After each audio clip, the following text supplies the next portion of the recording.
कुंभ मेले का आयोजन किस स्थान पर होगा, यह ग्रहों और राशियों पर निर्भर करता है। कुंभ मेले में सूर्य, चंद्र और गुरु ग्रहों का विशेष महत्व होता है। जब सूर्य और गुरु एक राशि से दूसरी राशि में प्रवेश करते हैं तभी कुंभ मेले का आयोजन होता है और इसी आधार पर स्थान और तिथि निर्धारित की जाती है। नमस्कार मित्रों, स्वागत है आपका हमारे चैनल संस्कृति दुनिया में। वीडियो में आगे बढ़ने से पहले हमारे चैनल को सब्सक्राइब अवश्य करें, साथ ही बेल आइकन जरूर दबाएं। चलिए अब करते हैं ज्ञान की बात। कुंभ मेला सनातन धर्म के सबसे बड़े और सबसे पवित्र धार्मिक आयोजनों में से एक है, जो हर 12 वर्ष में एक बार होता है। यह सिर्फ धार्मिक आयोजन न होकर खगोलीय घटनाओं से जुड़ी एक चिर पुरातन परंपरा है, जिसमें ग्रहों की स्थिति का विशेष महत्व होता है और इसी आधार पर इसका आयोजन होता है। प्रयागराज में 13 जनवरी से 26 जनवरी तक चलने वाला महाकुंभ 144 वर्ष बाद आया है। सूर्य, चंद्रमा और गुरु यानी कि बृहस्पति ग्रहों की स्थिति के आधार पर कुंभ का आयोजन होता है और इसी आधार पर स्थान का निर्धारण भी होता है। कुंभ मेले का आयोजन 4 स्थानों प्रयागराज, हरिद्वार, नासिक और उज्जैन में होता है। इस आयोजन की 4 श्रेणियां हैं: कुंभ, अर्धकुंभ, पूर्ण कुंभ और महाकुंभ। कुंभ 12 साल में एक बार चारों जगहों हरिद्वार, नासिक, उज्जैन और प्रयागराज में बारी बारी से आयोजित होता है। अर्धकुंभ का आयोजन सिर्फ प्रयागराज और हरिद्वार में, यह दोनों जगह हर 6 साल में एक बार अर्धकुंभ का आयोजन होता है। पूर्ण कुंभ सिर्फ प्रयागराज में हर 12 साल में एक बार आयोजित होता है। महाकुंभ एक दुर्लभ आयोजन है जो 12 पूर्ण कुंभ के बाद यानी 144 वर्ष बाद आता है, इसीलिए इस आयोजन को महाकुंभ कहते हैं।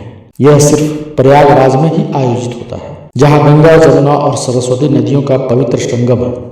महाकुंभ के दौरान तीर्थ यात्रियों को त्रिवेणी संगम में अनुष्ठान करके खुद को आध्यात्मिक रूप से शुद्ध करने का अवसर मिलता है। प्रयागराज महाकुंभ में इस बार संगम में पवित्र स्थान के लिए 6 प्रमुख तिथियां निर्धारित हैं। पौष पूर्णिमा 13 जनवरी, मकर संक्रांति 14 जनवरी, मौनी अमावस्या 29 जनवरी, बसंत पंचमी 3 फरवरी, माघी पूर्णिमा 12 फरवरी और महाशिवरात्रि 26 फरवरी। मान्यता है कि इन तिथियों पर गंगा, जमुना और सरस्वती के त्रिवेणी संगम में स्नान अनुष्ठान करने से आत्मा शुद्ध होती है, पापों का प्रायश्चित होता है। सनातन धर्म की रक्षा के लिए 8वीं शताब्दी में आदि शंकराचार्य ने अखाड़ा परंपरा की शुरुआत की थी। कुल 13 अखाड़े हैं जो महाकुंभ में आते हैं और अपना शिविर डालते हैं।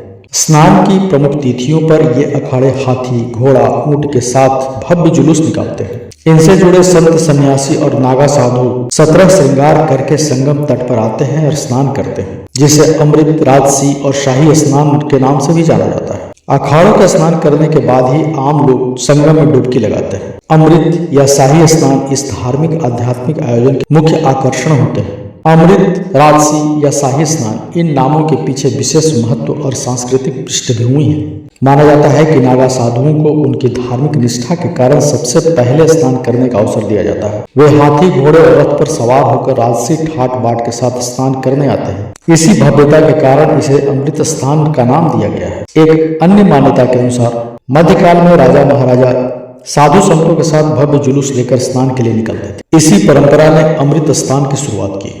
इसके अलावा यह भी मान्यता है कि महाकुंभ का आयोजन सूर्य और गुरु जैसे ग्रहों की विशिष्ट स्थिति को ध्यान में रखकर किया जाता है। ग्रहों की चाल के आधार पर कुछ विशेष तिथियां पड़ती हैं। मान्यता है कि इन विशेष तिथियों पर पवित्र नदियों में स्नान करने से आध्यात्मिक शुद्धि, पापों का प्रायश्चित, पुण्य और मोक्ष की प्राप्ति होती है। इसलिए भी इन तिथियों पर होने वाले स्नान को अमृत स्नान कहा जाता है। महाकुंभ न केवल धार्मिक बल्कि सांस्कृतिक दृष्टि से भी बेहद महत्वपूर्ण है। इसमें अमृत स्नान के साथ मंदिर दर्शन, दान पुण्य और अन्य धार्मिक अनुष्ठान शामिल होते हैं। महाकुंभ में भाग लेने वाले नागा साधु, अघोरी और सन्यासी सनातन धर्म और परंपरा की गहराई और विविधता को दर्शाते हैं। महाकुंभ का यह आयोजन सनातन धर्म की आस्था, सामाजिक एकता और सांस्कृतिक धरोहर का प्रतीक है। कुंभ मेले की उत्पत्ति सनातन धर्म की पौराणिक कथाओं, विशेष रूप से समुद्र मंथन की कथा से जुड़ी है। इसके मुताबिक दुर्वासा ऋषि के श्राप के कारण जब इंद्र और देवता कमजोर पड़ गए तो असुरों ने देवलोक पर आक्रमण करके उन्हें परास्त कर दिया। असुरों से पराजित होने के बाद सभी देवता भगवान विष्णु के पास गए, उन्हें सारा वृतांत सुनाया।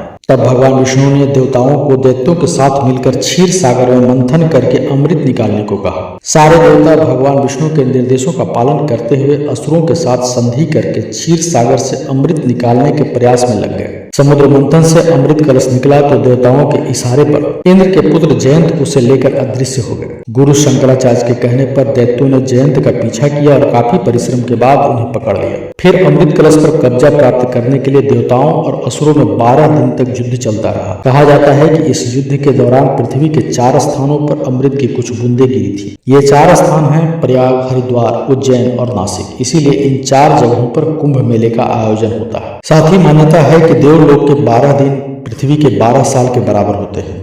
इसलिए हर 12 वर्ष में एक बार इन 4 स्थानों पर कुंभ का आयोजन होता है। कुंभ मेले का आयोजन किस स्थान पर कब होगा यह ग्रहों और राशियों पर निर्भर करता है। कुंभ मेले में सूर्य, चंद्र और गुरु ग्रहों का विशेष महत्व होता है। जब सूर्य और गुरु एक राशि से दूसरी राशि में प्रवेश करते हैं तभी कुंभ मेले का आयोजन होता है और इसी आधार पर स्नान और तिथि निर्धारित की जाती है। जब सूर्य मेष राशि और गुरु कुंभ राशि में प्रवेश करते हैं तब कुंभ मेले का आयोजन हरिद्वार में गंगा नदी के किनारे होता है। जब सूर्य और गुरु का सिंह राशि में प्रवेश होता है तब कुंभ मेले का आयोजन नासिक में गोदावरी नदी के किनारे होता है। जब गुरु सिंह राशि और सूर्य मेष राशि में प्रवेश करते हैं तब कुंभ मेले का आयोजन उज्जैन में क्षिप्रा नदी के तट पर होता है। गुरु के सिंह राशि में प्रवेश के कारण ही इसे सिंहस्थ कुंभ भी कहते हैं। तो मित्रों, आज के वीडियो में बस इतना ही। उम्मीद करते हैं आपको हमारी ये वीडियो अच्छी लगी। अगर आपको वीडियो अच्छी लगे तो वीडियो को लाइक करें, चैनल को सब्सक्राइब करें, साथ ही बेल आइकन दबाना न भूलें ताकि हमारे वीडियो संबंधित नोटिफिकेशन आपको हमेशा मिलती रहे। धन्यवाद।